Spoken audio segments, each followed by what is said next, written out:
Aceh orangnya butuh pemimpin yang cerdas. Aceh orangnya butuh urung-urung yang jujur. Kenapa kan? Jadi Acehnya lebih kurang yang sepotong tanah dari syurga. Punya kepuah hari Minggu Katim, orangnya tinggal dia pabrik batu bata tu, pabrik sirah, pabrik kanak belangang, pabrik arang.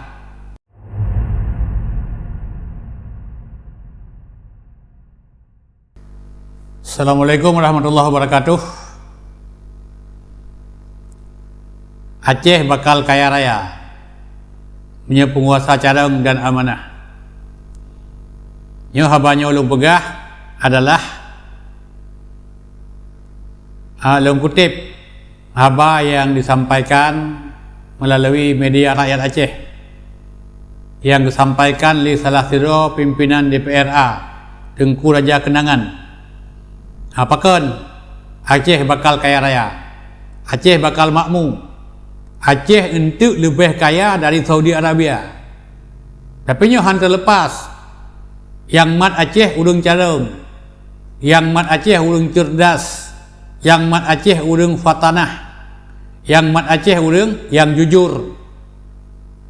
Tapi yang mat Aceh preman, yang mat Aceh perampok, yang mat Acehnya urang hana jujur, hana ituli harum, nyandak lebih lom hasil bumi yang ada di Aceh. Aceh kan kaya, Aceh mentamah bangkrut.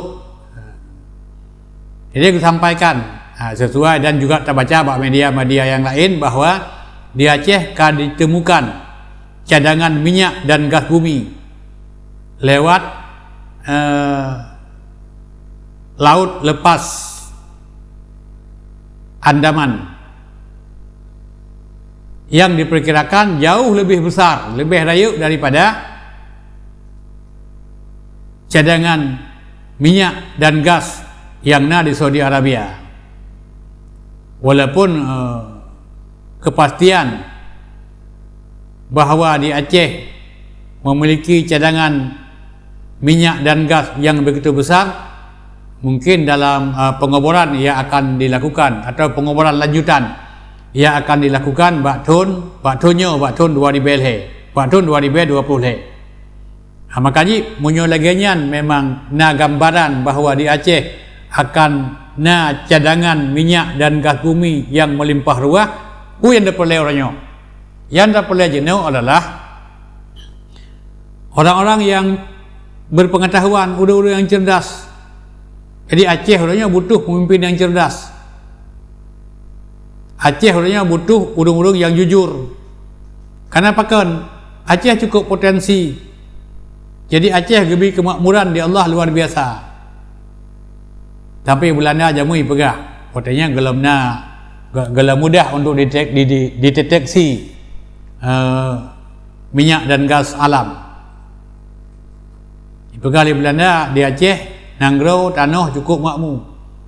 Tungkat tak pula timah. Air gelang bakbi. Gelang bakbi hotel musim wujud 6 bulan yang akan datang, bakbi yang gelang mudahnya kajit talak kan apa. Jadi nyandu makmur gebi Nangrau di atas Subhanahu wa taala. Jadi Acehnya lebih kurang yang sepotong tanah dari syurga. Jadi makanya takalan pengalaman yang kau likut. Nyo Aceh orangnya salah urus, hancur habis. Nakalan tu gas tiadun 40 ton. Urang manggung kaya. Hanya dekalan dia pabrik-pabrik besar yang ada di Aceh. Pabrik pupuk 2 buah. Tablo pupuk dia mencam pupuk tablo payah. Pabrik semen di Aceh.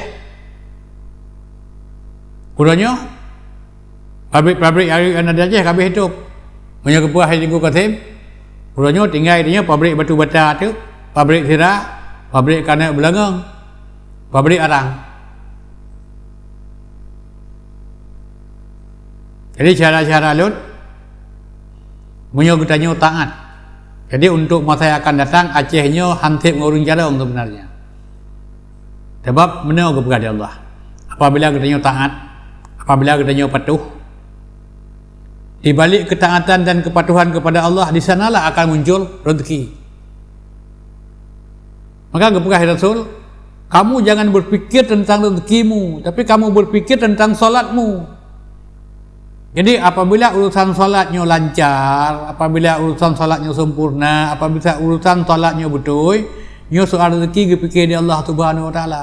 Cuma orangnya kata balik, orangnya kata fikir dia urusan rezeki, hanali dia fikir tentang solat, hingga ulun tengah kerja, hana itu maya. Mereka pegah-pegah, pergi hai ibadah, pekan hai ibadah, head kerja orang. Padahal malam Julai menyapulai pemudah rezeki, jangan kamu tinggalkan tahajud. Menyapulai bersihat badan, jangan kamu tinggalkan salat duha. Maka kepada di Allah Subhanahu Wa Taala, walau anna ahlal qura amanu wattaqau la fatahna alaihim barakatim minas samai wal ardh. Jika sekiranya penduduk negeri ini beriman kepada Allah, wattaqau dan bertakwa, la fatahna alaihim kepada Allah, akan kucurahkan atas kamu barakatim minas samai wal ardh, keberkatan dari langit dan dari bumi. Di langit keputar rezeki di Allah, lam bumi keputar rezeki. Tinggal katanya mutepet dengan rezeki. Dan apabila ulungnya takwa kepada di Rasulullah, nya ulung akan gembira rezeki sebagaimana burung yang terbang dengan perut kosong pada waktu pagi, dia akan kembali pada waktu sore dalam keadaan perutnya kenyang. Nyambar rezeki yang gembira di Allah kepada ulung yang beriman. Wa may yatawakkal 'ala Allah fa huwa hasbuh. Jadi menyebutnya kata tawakal kepada Allah Subhanahu Wa Taala, cukuplah Allah bagi mereka. Jadi karena rezeki yang na uronyo, yang kau ada tanya, yang madu mata Allah. Sehat yang na bak tanya, kau tanya mata Allah. Menyogebi di Allah sehat, menyohana gebi sehat, han sehat. Menan rezeki. Rezeki sekecil apapun yang na di atas bumonyo, pun yang na di atas dunia, pun yang dari langit atau dimanapun rezeki yang milik Allah. Cuma pakai bancara udah tata hubungan begat dengan Allah, menyuhana pegah ba Allah. Baik pegah ba Allah hotel susah. Karena itu kadang-kadang nak istilah di Aceh mana ikut. Yang menyokap susah, kamu lapor ba Allah. Hotel senang hana perlu Allah. Jadi meratib ini udah nak gempa tak. Padahal zikir itu dianjurkan setiap saat. Jadi mudah-mudahan menyuka Aceh gebi di Allah, hasil bumi yang melimpah ruah, diperlukan kejujuran para penguasa dan kejujuran dan kecerdasan para penguasa supaya rakyat juga bisa merasakan kesejahteraan. Semoga ada manfaat. Assalamualaikum warahmatullahi wabarakatuh.